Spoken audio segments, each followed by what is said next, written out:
At last, the day arrived when I could escape the constant sight of your face. Those freeloaders, who did nothing but consume without contributing, needed to go. They should be grateful for the charity they've received all this time. Understood, I declared. I won't be coming back. Thank you for everything until now.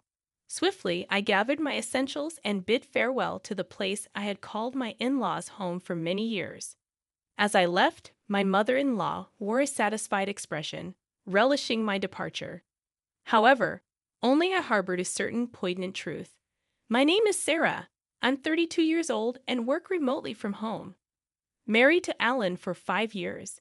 Our marital bliss took a turn in our 4th year when Alan's previously robust father fell ill, necessitating our presence and care. Initially resistant to the idea of living with my in-laws, I acquiesced due to Alan being their sole source of familial support. Despite contemplating quitting my job for his care, my company permitted me to continue working remotely, considering my past performance. The complications with my in-laws began immediately, familiarizing me with the notorious mother-in-law and daughter-in-law dynamic. Sarah, hurry up and tend to the cooking and cleaning. How long will you be lazy, avoiding your household duties? Scolded my mother-in-law. I'm working right now. What are you talking about? I'm always clicking away on the computer, I retorted. The truth was, amidst household chores and caring for my ailing father-in-law, I utilized my skills to regain my pre-crisis salary. After about 3 months of intense effort, when my earnings matched their previous peak, I felt genuine joy. However, the reason for my relentless dedication lay in the financial reality. Alan's income alone couldn't sustain us. Despite my hopes that life would finally ease up, the struggle continued. I contemplated setting aside some savings, but inexplicably, circumstances grew increasingly challenging. It felt as though the funds in my wallet were in a constant state of decline. Intrigued by this, I scrutinized our expenses and discovered that Alan had been indulging in lavish spending. Furthermore, my mother-in-law exhibited a penchant for extravagant habits. Alan, always eager to please others, extended his generosity beyond work lunches, using our credit cards to fund drinking parties. My mother-in-law, juggling numerous hobbies with friends, liberally paid for lessons and social gatherings. Despite their profligate ways, the burden of household chores and caring for my ailing father-in-law fell solely on me. I found myself covering all our living expenses with my income, making the prospect of saving money seem like a distant dream. Anxious about our financial situation, I approached Alan and my mother-in-law. Alan, mother, it seems we've been spending excessively. If this continues, we'll deplete our finances. Could you please consider cutting back on your expenses? I implored. In response, Alan and my mother-in-law harshly dismissed my concerns. I don't want you to appear stingy in front of my colleagues and subordinates. Can't you understand that? Argued Alan. They won't think you're stingy just because you don't pay for them every single time, I reasoned. Maintaining good relationships with your coworkers is important, but what about the trips to the girls' bars? That has nothing to do with work, I pointed out. You just want to have fun, don't you? How about you come home drunk and start talking about it, even if no one asks you? That just means you have a more enjoyable time there than spending time with me. I expressed my frustration. My mother-in-law sided with Alan, laughing off my concerns. I'm glad Mom understands, and she's right, Alan asserted. Meanwhile, my mother-in-law justified her spending, stating, if I didn't go to my classes, I'd just be cooped up at home. I'm taking classes with my friends to enjoy the limited time. I found myself grappling with the harsh words echoing in my ears, labeling me as a terrible daughter-in-law. Their judgmental remarks centered on the fact that I dedicated myself to household chores without earning an income, rendering me, in their eyes, without the right to voice complaints. The notion of being looked down upon by a homemaker left me perplexed. In truth, I worked diligently, contributing a steady income to the household while also managing the housework and caring for my father-in-law. Their skepticism and belittling tone, asserting that working from home couldn't yield much, were disheartening. Even more so, my mother-in-law had apparently fed Alan a distorted narrative, implying that she alone took care of my father-in-law, painting me as an idle homemaker. The injustice of their perception left me speechless. Despite the countless moments when I contemplated leaving that challenging environment, the anchor that held me was my deep concern for my father-in-law.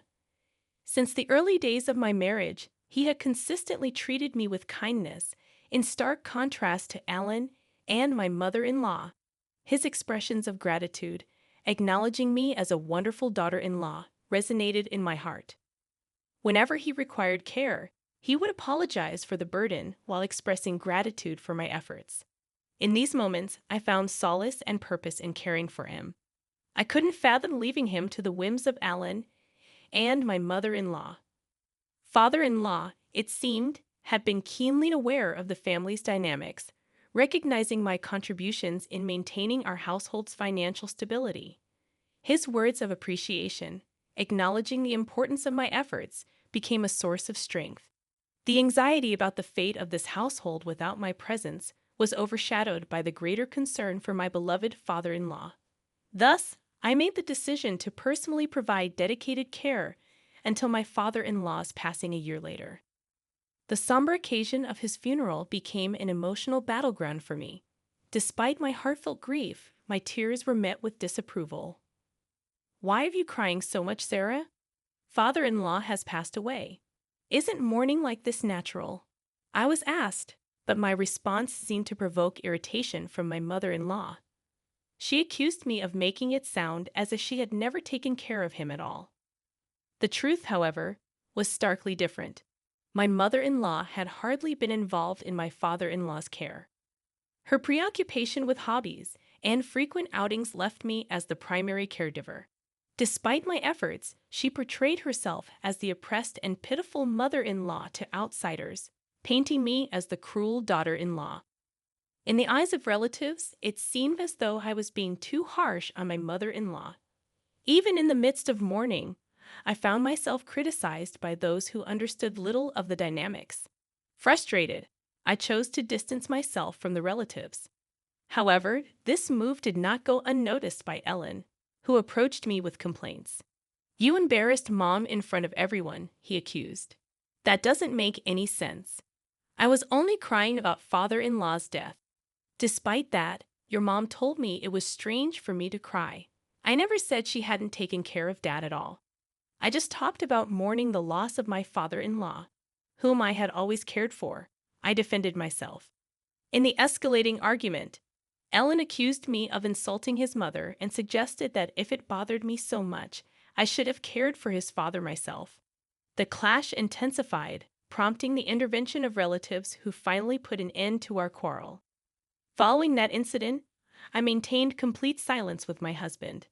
After the funeral proceedings concluded, a lawyer arrived to discuss the inheritance. The lawyer began, "I'd like to discuss the contents of the will regarding your late father's estate.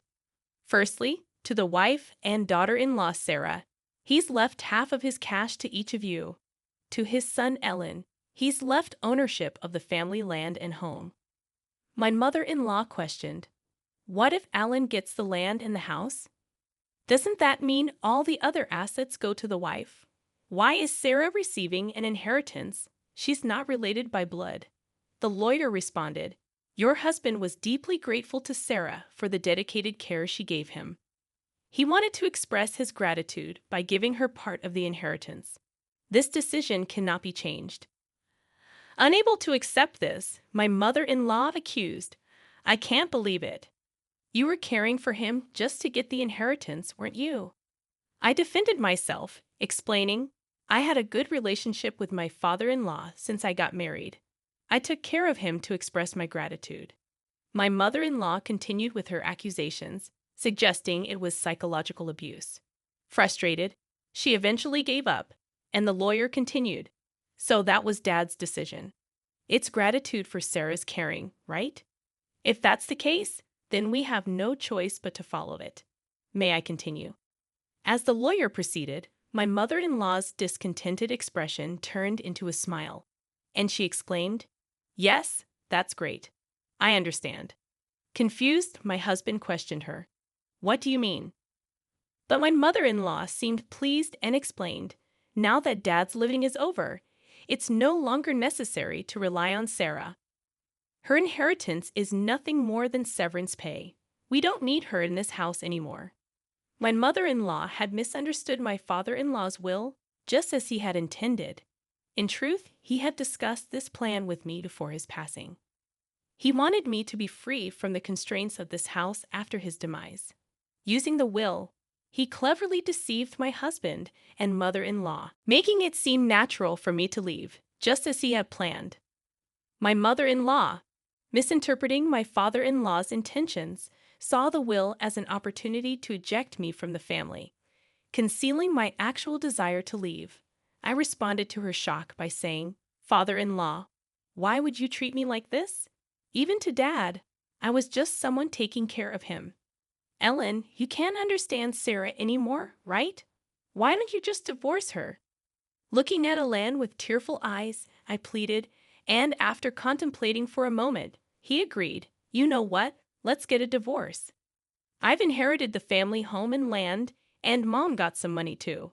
There's no longer any need to worry about living, so there's no problem if Sarah goes. What do you mean by that? Just what I said.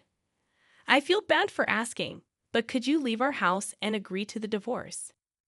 Understanding that there was no place for me there anymore, I agreed. Understood. I guess there's no place for me here anymore. With a hint of restraint, I retrieved a document from the drawer and handed it to my husband.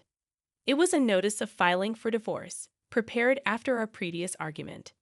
My husband promptly signed it, expressing, "Finally, I don't have to deal with you anymore. A non-working freeloader should just get out. You should be grateful for us having put up with you, a total freeloader. Is that so? Okay, I understand. I'll leave. Thank you for things up to now." As I left, my mother-in-law appeared elated, unaware of what would transpire in the future of their house. Once out of their home, I wasted no time and immediately submitted the divorce notice to the city hall. Arriving at the apartment I had rented in advance, the spacious room echoed with my joy as I exclaimed, "Finally, I can be by myself. This is great." I felt overwhelmed with joy to be liberated from a challenging marriage. My heartfelt gratitude extended to my father-in-law for devising the plan that enabled my escape from my in-laws' home. Subsequently, I embraced a comfortable life living on my own, appreciating the newfound freedom and the ability to continue working remotely, a skill I had cultivated during my time at my in-laws' place. Having honed my time management skills, work flowed smoothly and my income increased, allowing me to lead a comfortable life free from interference. However, my peaceful existence took an unexpected turn when my ex-husband, Alan, called me out of the blue. Perplexed, I questioned, "It's been a while. Why are you calling me? Weren't you the one telling me to disappear?" "Sarah, please help us. We're in a pinch," Alan pleaded. I chuckled, finding the situation ironic. What kind of joke is this? My salary hasn't changed, but for some reason, you're running out of money. We can't live like this. With a laugh, I decided to deliver the final blow. That's because you no longer have my income to support you. You squandered your entire salary on yourself. Maybe it's about time you and your mother learned some financial responsibility as adults. Confused, Alan asked, "What do you mean? You still don't get it?" I clarified. While you were living lavishly, my salary was the one paying for our living expenses. At that time, I was making about $4,800 a month. Now I'm earning even more than that with no one to get in my way. Expressing frustration, Alan pleaded, "Sarah, can't we start over? It was a mistake to let you go. I want to make things right again." I scoffed. "It's obvious you're after my income. Don't be ridiculous. I never want to see your face again. What happened to the inheritance your mother received? With that amount, she should be living comfortably." Alan confessed, "It's about to run out. We spend it on a shopping spree, overseas trips, and half of it disappeared in the casino." Unmoved, I retorted, "A foolish mother breeds a foolish son. I have nothing more to say to you. I'm a stranger now, and I can't do anything for you, nor do I want to." Desperate, Alan implored, "Don't be so heartless. Help me. This has nothing to do with me. There's nothing more to talk about." I'm hanging up. "Don't call me again," I declared before ending the call and promptly canceling the contract for the mobile phone I was using. A year later, passing by my mother-in-law's house, I discovered it had become an empty lot, likely sold due to financial struggles. Unperturbed, I continued with my newfound spare time, attending a wine class I had long been interested in. There, I met a man 2 years my senior who took me seriously. After a year and a half of dating, we got married. He is the ace of a well-known company, humble despite his high salary, with a warm and wonderful character. We respect each other's careers, leading to a fulfilling married life. Reflecting on these changes, I can't help but feel that this retribution was, in a way, a gift from my father-in-law.